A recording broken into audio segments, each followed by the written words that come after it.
അസ്സലാമു അലൈക്കും വറഹ്മത്തുള്ളാഹി അൽഹംദുലില്ലാഹി വസ്സലാത്തു വസ്സലാമു അലാ റസൂലില്ലാഹി വബഅദ്. പ്രിയമുള്ള മുഅ്മിനീങ്ങളെ, അല്ലാഹു തആല നമ്മുടെ എല്ലാ ചെറുതും വലുതുമായ തെറ്റുകുറ്റങ്ങൾ പുറത്തു മാപ്പാക്കി തരുമാറാകട്ടെ. വിശുദ്ധമായ റജബിൻ്റെയും ശഅബാനിൻ്റെയും ഒക്കെ ബറക്കത്ത് അല്ലാഹു നമുക്ക് നൽകുമാറാകട്ടെ. ഏറ്റവും ശ്രേഷ്ഠമായ റമദാൻ മാസം നമ്മളിലേക്ക് അല്ലാഹു എത്തിച്ചു നൽകുമാറാകട്ടെ. പ്രിയമുള്ള മുഅ്മിനീങ്ങളെ, വിശുദ്ധമായ റജബിൻ്റെ 27 നോമ്പ് നമ്മളിലേക്ക് കടന്നു വന്നുകൊണ്ടിരിക്കുകയാണ്.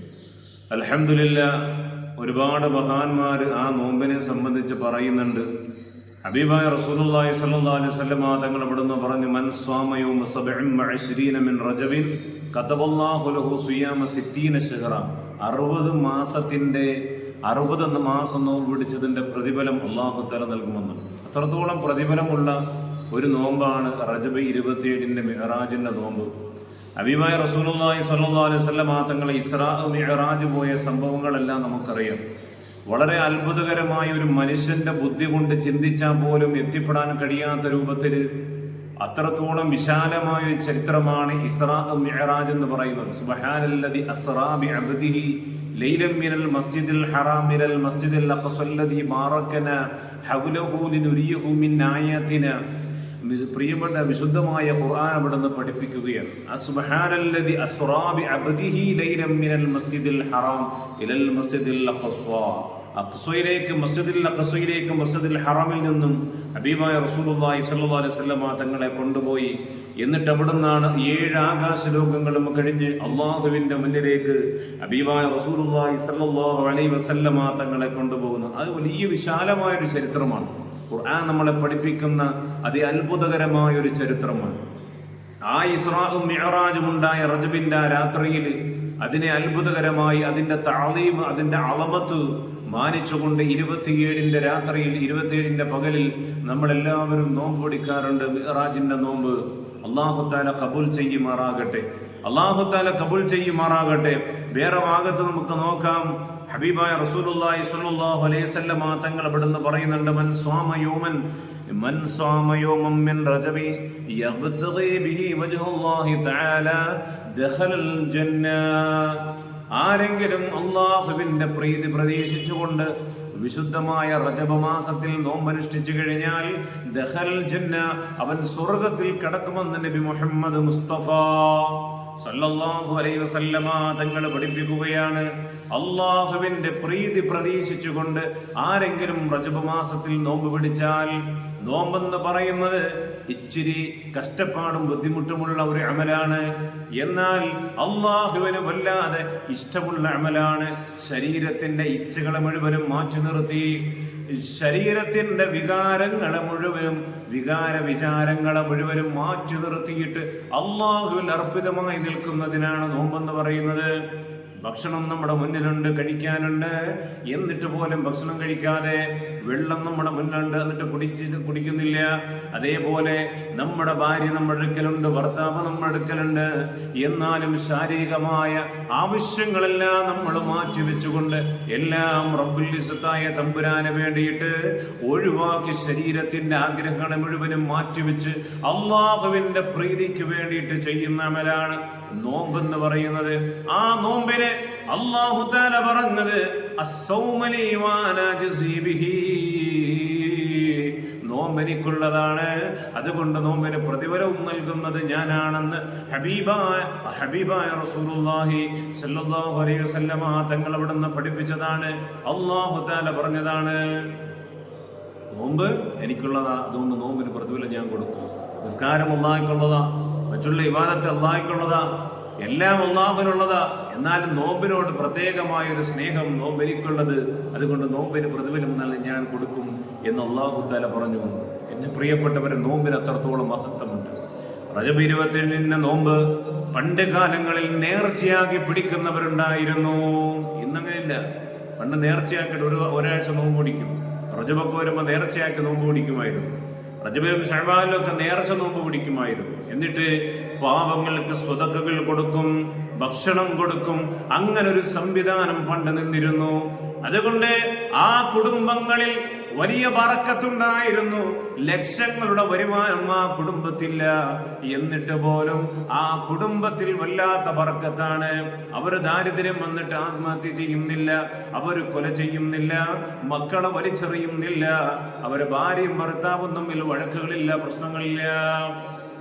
ആ കുടുംബത്തിൽ വല്ലാത്ത ബർക്കത്താണ്.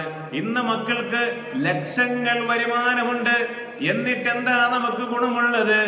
മക്കളെല്ലാം ഛന്ന ഭിന്നമായി പോവുകയാണ്. മൂത്തവൻ താമസിക്കുന്നത് കൊല്ലത്താണ്, ഇളയവൻ താമസിക്കുന്നത് അങ്ങ് മാവേലിക്കരയാണ്, അല്ലെങ്കിൽ അരിപ്പാടാണ്, അല്ലെങ്കിൽ അങ്ങ് മലപ്പുറത്താണ്. ഇങ്ങനെ ദൂര സ്ഥലങ്ങളിലാണ്. മാതാപിതാക്കളെ വൃദ്ധസദനത്തിൽ കൊണ്ടുപോയി വിട്ടിരിക്കുകയാണ്, അല്ലെങ്കിൽ മാതാപിതാക്കൾ വാടകയ്ക്ക് താമസിക്കുകയാണ്. എന്ത് ബറക്കത്തില്ല. പണ്ട് കൂട്ടുകുടുംബമല്ല, ഒന്നിച്ച് താമസിച്ചു, ലക്ഷങ്ങളൊന്നും വരുമാനമില്ല, എന്നാലും ബർക്കത്ത.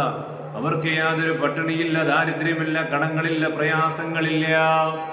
സന്ധ്യ സമയമാകുമ്പോ വീട്ടിലിരുന്നു കൊണ്ട് ദിക്ർ ചൊല്ലും, സ്വലാത്തുകൾ ചൊല്ലും, ഖുർആൻ ഓതും, മക്കൾക്ക് അദബ് പഠിപ്പിക്കും, അവർ വസ്ത്രധാരണങ്ങൾ പഠിപ്പിക്കും. ഇന്നതെല്ലാം പോയില്ലേ? സന്ധ്യ സമയമാകുമ്പോ മക്കളുമായി ഒന്നിച്ചിരുന്നു കൊണ്ട് സിനിമ കാണുന്ന കാലമാണ്, TV കാണുന്ന കാലമാണ്, മൊബൈൽ കാണുന്ന കാലമാണ്. അള്ളാഹുവിന്റെ റഹ്മത്തിന്റെ മലായികത്തുകളെ കടന്നു വന്ന് ശപിച്ചു കൊണ്ടുപോകുന്ന അവസ്ഥയാണ്. അതുകൊണ്ടാണ് എന്റെ പ്രിയപ്പെട്ടവരെ, നമ്മുടെ ജീവിതത്തിൽ ബറക്കത്തില്ലാതായി വരുന്നത്. രോഗങ്ങൾ കുന്നുകൂടുന്നു, ദാരിദ്ര്യം കുന്നുകൂടുന്നു, മറ്റുള്ള പ്രയാസങ്ങളും ആഫത്തുകളും വന്നുകൊണ്ടേയിരിക്കുന്നു. മക്കള് വഴിപിഴച്ചു പോവുകയാണ്. മക്കളെ ലഹരിക്കടിമയാണ്, മൊബൈലിനടിമയാണ്, മറ്റുള്ള ഭ്രാന്തായിട്ട് നടക്കുന്നൊരവസ്ഥയാണ്. മുടി വളർത്തി കോലം കെട്ടുകൊണ്ട് നടക്കുന്നൊരവസ്ഥയല്ലേ? അള്ളാഹു നമ്മളെ കാത്തുരക്ഷിക്കുമാറാകട്ടെ. ഗൾഫ് രാജ്യത്തിൽ മക്കളെ പോയി പണിയെടുക്കുന്നുണ്ട്, മാതാപിതാക്കൾക്ക് യാതൊരു ഗുണവുമില്ല, ഒന്നും അയച്ചു കൊടുക്കുന്നില്ല, വീട്ടിൽ ദാരിദ്ര്യമാണ്. ഇങ്ങനെ പറഞ്ഞുകൊണ്ട് കരഞ്ഞുകൊണ്ട് വിളിക്കുന്ന എത്ര ഉമ്മമാരുണ്ട്, വാപ്പമാരുണ്ട്. അതുകൊണ്ട് വിശുദ്ധമായ അല്ലാഹു തആല മഹത്വമാക്കിയ മാസങ്ങളെ കടന്നു വരുമ്പോ ആ മാസങ്ങളെ ബഹുമാനിക്കാൻ നമ്മൾ പഠിക്കണം, ഇബാദത്തുകൾ എടുക്കാൻ പഠിക്കണം, ആ അമലുകൾ ചെയ്യാൻ പഠിക്കണം, നോമ്പ് പിടിക്കണം, ഇബാദത്തുകൾ നിസ്കരിക്കാൻ നമ്മൾ ശീലിക്കണം, നമ്മുടെ മക്കളെ ശീലിപ്പിക്കണം.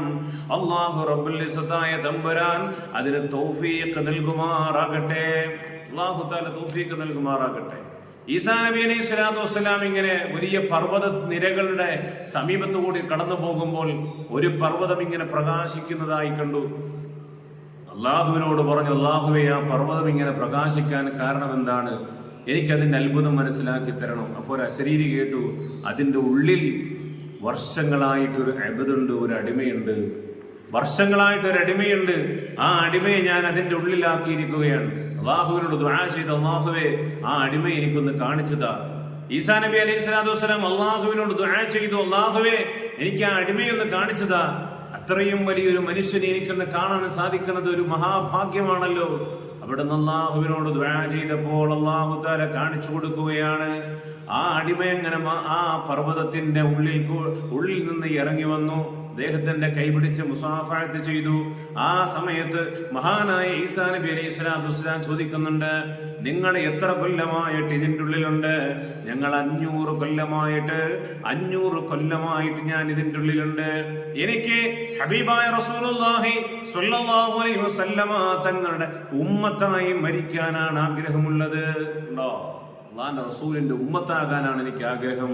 കാരണം എന്താ? നാളെ സ്വർഗത്തിൽ ആദ്യമായി കിടക്കുന്നത് ഹബീബായ റസൂലുള്ളാഹി സ്വല്ലല്ലാഹു അലൈഹി വസല്ലം തങ്ങളുടെ ഉമ്മത്താണെന്ന് നബി മുഹമ്മദ് മുസ്തഫ സ്വല്ലല്ലാഹു അലൈഹി വസല്ലം. ആ ഉമ്മത്താകാനാണ് ആഗ്രഹിക്കുന്നത്. ഉടനെ ഈസാ നബി അലൈഹി സ്വലാത്തു വസ്സലാം അവിടുന്ന് വല്ലാതെ സന്തോഷിക്കുകയാണ്. ആ ചെറുപ്പക്കാരൻ ആ പർവ്വതത്തിന്റെ ഉള്ളിലേക്ക് തന്നെ തിരിച്ചുപോയി.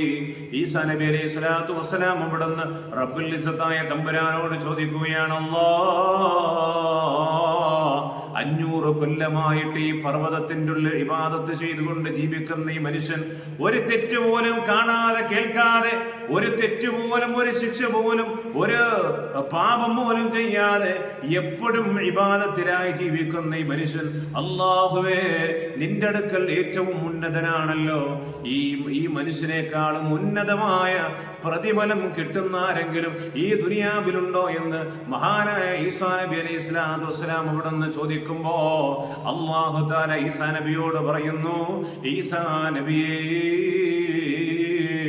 വിശുദ്ധമായ റജബ് മാസം കടന്നു വരുമ്പോ ആ റജബിന് നോമ്പ് പിടിക്കുന്ന മനുഷ്യനുണ്ടല്ലോ, ആ മനുഷ്യൻ ഈ മനുഷ്യനേക്കാളും പ്രതിഫലമുള്ളവനാണെന്ന്, ഉന്നതിയുള്ളവനാണ്, ദറജയുള്ളവനാണെന്ന് അല്ലാഹു തആല മഹാനായ ഈസാ നബി അലൈഹി സ്വലാത്തു വസ്സലാമിനോട് പറഞ്ഞു കൊടുക്കുകയാണ്. അത്രത്തോളം പ്രതിഫലമുള്ള നോമ്പാണ്. ആരും വിടരുത്, ഉപേക്ഷിക്കരുത്, അത് പിടിക്കണം. അള്ളാഹു അതിന് തൗഫീഖ് നൽകി അനുഗ്രഹിക്കുമാറാകട്ടെ. അള്ളാഹു തആല ഖബൂൽ ചെയ്യുമാറാകട്ടെ. ആമീൻ യാ റബ്ബൽ ആലമീൻ.